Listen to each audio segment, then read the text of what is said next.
Hello guys, welcome to my mini blog. Today I have to introduce about our Ratha Jatra. So আমি রথযাত্রার দিনটি পালন করেছি তাঁতীবাজার পুরান ঢাকায়। তো এখানে দেখতেই পাচ্ছ অনেক লোকজন কি পরিমাণ ভিড় করে আছে।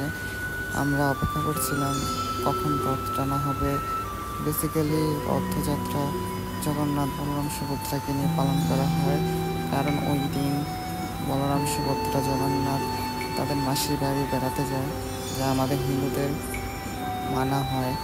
সো আমি অনেকক্ষণ যাবৎ দাঁড়িয়েছিলাম, অনেকক্ষণ যাবৎ ওয়েট করছিলাম, দেন কোনো রথের টান দেওয়া এখনো শুরু হয় নাই।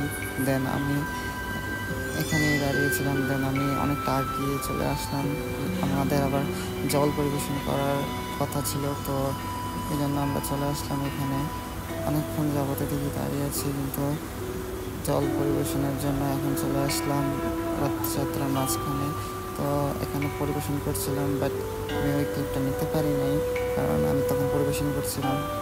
তো এখানে একটুখানি জল পরিবেশন করে একটু খালি পেয়ে দেন আমি একটু ভিডিও করলাম। দেন আমি একটু রথযাত্রার চারিদিকে একটু ভিডিও করছিলাম, প্লাস আমি একটু রথ টানলাম এই সূত্রে মাঝখানে ঢুকে। দেন আবার কিছুক্ষণ ঘোরাঘুরি করলাম, দেন আবার ব্লগ পরিবেশন করলাম। সো দিনটি খুবই আনন্দময় কাটলো আমার, কিন্তু অনেক লোকজনের ভিড়ে অনেক গরম লাগতেছিল, অনেক হাঁটাহাঁটি করছিলাম আমরা ভাই বোনেরা মিলে। দেন আমরা অনেকক্ষণ যাবৎ হাঁটাহাঁটি করলাম, অনেকটা রাস্তা হেঁটে আসলাম। কিছুক্ষণ পর পর রথ টানছিলাম, রথ ছেড়ে দিচ্ছিলাম।